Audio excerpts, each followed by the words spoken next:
नमस्कार बच्चों आज हम लोग कक्षा 10वीं के अध्याय एक बहुपद को समझने का प्रयास करेंगे। बच्चों, बहुपद अध्याय शुरू करने से पहले हमें कुछ बातों का ध्यान रखना जरूरी है। बच्चों, अगर x के पावर 0 इक्वल टू होता है 1, इसका मतलब ये है कि किसी भी संख्या के घात में अगर हम 0 लगा देते हैं तो उसका वैल्यू 1 हो जाता है। जैसे 5 के घात में 0 लगा देंगे तो उसका वैल्यू 1 हो जाएगा। 99 के पावर 0 लगा देंगे तो उसका वैल्यू 1 हो जाएगा। यानी कोई भी संख्या हो उसके घात में अगर 0 लगा देंगे तो उसका वैल्यू क्या हो जाता है, 1 हो जाता है। अब उसके बाद देखते हैं बच्चों, चर और अचर क्या होता है। बच्चों, जिसका वैल्यू जो है बदलता रहता है, स्थिर नहीं होता है, बदलता रहता है, वेरिएबल होता है, उसको कहते हैं चर। जैसे कि एक्स का वैल्यू हमें ज्ञात नहीं है, ये बदलता रहेगा, इसलिए ये है चर। उसके बाद बच्चों देखते हैं यहाँ पर एक क्या है, कांस्टेंट है, इसका वैल्यू हमें पता है, ये फिक्स है, तो इसको बोलते हैं अचर। तो बच्चों, जिसका वैल्यू बदलता रहता है, ज्ञात नहीं होता है, उसको बोलते हैं चर। और जिसका वैल्यू हमें मालूम होता है, जो कांस्टेंट होता है या फिक्स होता है, उसको बोलते हैं अचर। तो बच्चों, यहाँ पर एक बहुपद देखते हैं, 2x के पावर 2 है प्लस 3x है प्लस 1 है। बच्चों, यहाँ पर देखते हैं कि एक बहुपद है 2x square plus 3x plus 1। इसमें x का स्क्वायर चर है, 3x में x चर है और ये 1 जो है अचर है। अब यहाँ पर देखते हैं बच्चों, बहुपद का घात क्या होता है। यहाँ पर हमारे पास एक बहुपद है 4x के घात 3 प्लस 2x के घात 2 प्लस x प्लस 1। तो इस बहुपद में जो चर संख्या के ऊपर जो सबसे बड़ा घात होता है वही जो है बहुपद का घात होता है। यहाँ पर चर संख्या का घात 3 है, यहाँ पर चर संख्या का घात 2 है, यहाँ पर चर संख्या का घात 1 है। तो यहाँ पर सबसे बड़ा घात क्या है, 3। तो 3 ही इस बहुपद का घात होगा। तो बहुपद का घात क्या होता है, जो चर संख्या में सबसे बड़ा घात होता है वही बहुपद का घात होता है। आगे देखते हैं बच्चों, पूर्णांक क्या होता है। पूर्णांक में क्या होता है, 0 से लेकर धनात्मक पूर्णांक और ऋणात्मक पूर्णांक, ये सभी मिलकर पूर्णांक कहलाते हैं। तो धनात्मक पूर्णांक में क्या क्या आता है, 1 2 3 4 5 डैश डैश डैश जो भी हो अनंत तक जाता है, और उसके बाद 0 होता है। और ऋणात्मक पूर्णांक में क्या आता है, -1 माइनस वाली संख्या, जैसे -1 -2 -3 -4, ये अनंत तक जाएगा। तो ये धनात्मक पूर्णांक हो गया, ये 0 हो गया, और ये ऋणात्मक पूर्णांक। तो बच्चों, इसको बताने का मतलब क्या था, धनात्मक पूर्णांक 0 और ऋणात्मक पूर्णांक, उसको आगे देखते हैं, क्योंकि हमें बहुपद को समझना है। बच्चों, बहुपद को समझने के लिए धनात्मक पूर्णांक, ऋणात्मक पूर्णांक और शून्य के बारे में जानना जरूरी था। तो बच्चों, हम देखते हैं कि बहुपद क्या होता है। ऐसा गणितीय व्यंजक जिसमें चर की घात शून्य या धनात्मक हो। तो हमारे पास चर की घात क्या होना चाहिए, शून्य होना चाहिए या धनात्मक पूर्णांक होना चाहिए। जिस बहुपद में चर का घात शून्य होगा या धनात्मक पूर्णांक होगा वही जो है बहुपद कहलाता है। जिस गणितीय व्यंजक में क्या होना चाहिए, बहुपद में जिस गणितीय व्यंजक में चर का घात क्या होना चाहिए, 0 हो या धनात्मक पूर्णांक हो, तब उसको हम लोग बहुपद कहेंगे। तो यहाँ पर देखते हैं बच्चों, 5 में बहुपद का घात क्या है। 5 को हम लोग लिख सकते हैं 5 इंटू एक्स के पावर 0, क्योंकि हमें पता है कि x के पावर 0 इक्वल टू क्या होता है, 1। 1 का अगर 5 के साथ गुना करेंगे तो क्या आएगा, 5 ही आएगा। तो यहाँ पर जो है चर की घात क्या है, 0 है, तो ये बहुपद हो गया। यहाँ पर देखते हैं चर की घात क्या है, 2x, x के पावर कुछ नहीं मतलब 1 है, तो x के पावर यहाँ पर चर का घात क्या हो गया, 1। तो ये जो कि एक धनात्मक पूर्णांक है, तो ये भी एक बहुपद हो गया।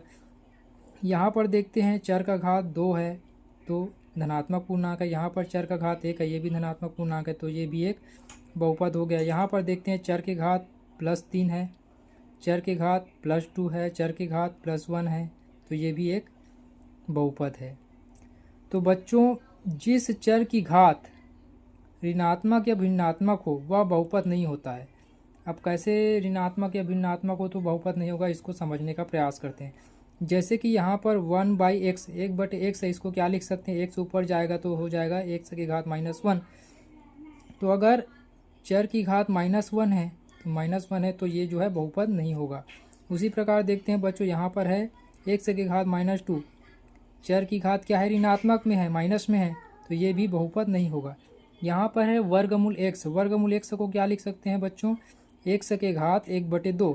तो 1/2 क्या इसमें है, भिन्न है, भिन्नात्मक है, भिन्नात्मक है, इसलिए ये भी बहुपद नहीं होगा।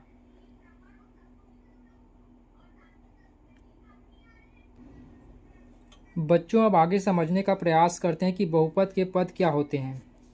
बहुपद में जो भाग धनात्मक या ऋणात्मक चिन्ह से अलग होते हों, बहुपद में जो भाग धनात्मक चिन्ह या ऋणात्मक चिन्ह से आगे होते हैं उसे पद कहते हैं। यहाँ पर एक बहुपद है, इसमें ये धनात्मक चिन्ह है और ये ऋणात्मक चिन्ह है, तो दोनों जो धनात्मक चिन्ह और ऋणात्मक चिन्ह से अलग होते हो उसको पद कहते हैं। तो यहाँ पर धनात्मक चिन्ह से अलग है 3x², तो ये एक पद हो गया। यहाँ पर धनात्मक चिन्ह से अलग है 5x, तो ये भी एक पद हो गया। यहाँ पर ऋणात्मक चिन्ह से एक अलग है 7, तो ये भी एक पद हो गया। लेकिन 7 को के सामने में क्या है, ऋण है, तो ऋण को यहाँ लिखना जरूरी है।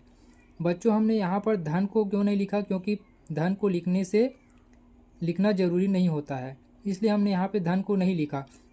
लेकिन ऋण को लिखना जरूरी है, क्योंकि ऋण को लिखना जरूरी होता है। तो यहाँ पर 5x और -7 जो है, 5x और -7 के बीच में क्या है, माइनस है, तो माइनस जो है दोनों पद को अलग कर रहा है, तो ये एक अलग अलग पद हो गया। 5x अलग पद हो गया और -7 अलग पद हो गया। तो इस प्रकार हमें समझना है बच्चों कि जो धनात्मक चिन्ह और ऋणात्मक चिन्ह से अलग होते हैं वही पद हैं। अब बच्चों आगे देखते हैं कि पदों की संख्या के आधार पर बहुपद कितने प्रकार के होते हैं। तो पदों की संख्या के आधार पर बच्चों बहुपद 3 प्रकार के होते हैं, एक पदी बहुपद, द्विपदी बहुपद, त्रिपदी बहुपद। तो जिसमें एक पद हो, अभी हमने देखा कि पद कैसे निकालते हैं, जिसमें एक पद हो वो एक पदी बहुपद है। देखो यहाँ पर एक ही पद है, इसमें भी एक ही पद है 7x में, तो ये एक पदी बहुपद है। अब दूसरा है द्विपदी बहुपद, जिसमें 2 पद हो। एग्जाम्पल के लिए देखते हैं, ये x+3 प्लस से दोनों अलग अलग हो रहे हैं, तो ये एक पद हो गया और ये 2 पद हो गया। उसी प्रकार यहाँ पर देखते हैं 2x² -5, ये माइनस से 2 पद अलग हो रहे हैं, एक पद हो गया 2x² और दूसरा पद हो गया -5, तो ये द्विपदी बहुपद है। उसी प्रकार बच्चों देखते हैं त्रिपदी बहुपद, जिसमें 3 पद हो। यहाँ पर प्लस चिन्ह से पद अलग हो रहे हैं, तो ये एक पद हो गया, ये 2 पद हो गया और ये 3 पद हो गया, तो इस प्रकार से ये त्रिपदी बहुपद है।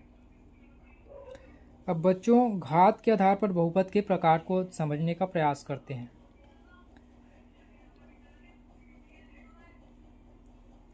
तो बच्चों घात के आधार पर बहुपद होता है शून्य घात बहुपद या स्थिर घात बहुपद, मतलब जिसकी घात शून्य हो, जिसकी घात शून्य हो वह शून्य घात या स्थिर बहुपद कहलाता है। यहाँ पर देखते हैं 5 को क्या लिख सकते हैं, 5 × x⁻0, तो यहाँ पे चर का घात क्या है, 0 है।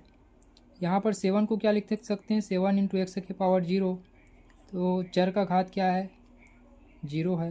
-3 को लिख सकते हैं, -3 × x⁻0, यहाँ पे चर का घात क्या है, 0 है। तो जिसका चर का घात शून्य हो वह क्या है, शून्य घात बहुपद या स्थिर बहुपद कहलाता है। अब दूसरा है बच्चों रैखिक बहुपद, जिसमें अधिकतम घात 1 हो, मतलब चर की अधिकतम घात को देखेंगे, चर की अधिकतम घात कितना होना चाहिए, 1 होना चाहिए। यहाँ पे एग्जाम्पल है, इसमें चर x है, इसका घात कितना है, 1 है, और कोई चर इसमें नहीं है, तो अधिकतम घात 1 है, तो ये क्या होगा, रैखिक बहुपद। अब उसके बाद देखते हैं दोस्तों बच्चों द्विघात बहुपद, जिसकी अधिकतम घात 2 हो।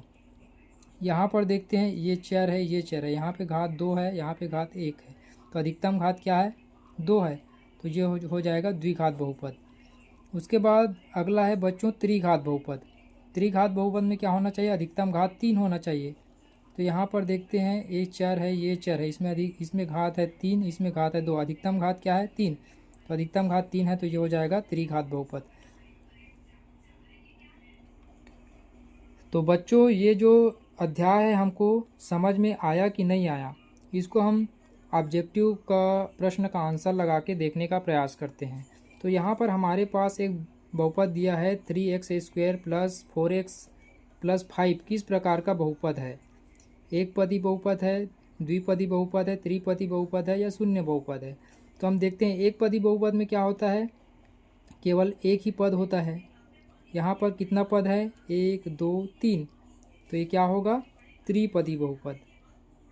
अब अगला प्रश्न है बच्चों, 5x की घात 3 प्लस 2x की घात क्या है।